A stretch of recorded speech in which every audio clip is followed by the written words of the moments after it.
Welcome to our tire showdown of premium versus budget all-season tires. Today, we compare the high-performance Michelin CrossClimate 2, renowned for its durability and 3-peak mountain snowflake certification, against the budget-friendly Tomket Allyear 3, which is from Czech Republic with impressive low price range. Let's see how they stack up in wet, snow, and dry conditions. In wet conditions, the Michelin CrossClimate 2 stops at 32.2 meters, while the Tomket Allyear 3 takes 41 meters, a difference of nearly 9 meters.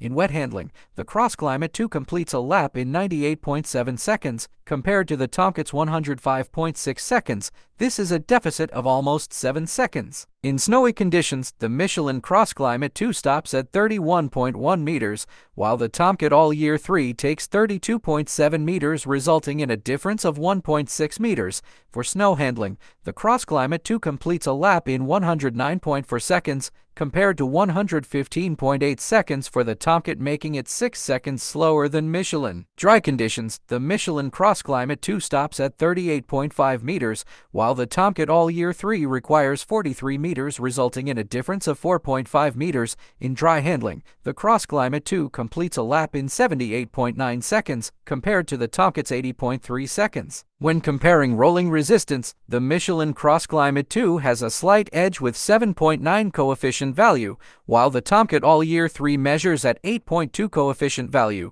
This lower rolling resistance translates to better fuel efficiency and extended range in electric vehicles. For the size 205/55 R16, the Tomket Allyear 3 is about 68% cheaper compared to Michelin CrossClimate 2, offering substantial cost savings. In conclusion, the Michelin CrossClimate 2 excels in wet, dry, and snow performance, reflecting its premium quality and advanced technology. Meanwhile, the Tomket Allyear 3 offers a lower price range with big compromise in performances, appealing to budget-conscious consumers. Thanks for watching, and don't forget to subscribe.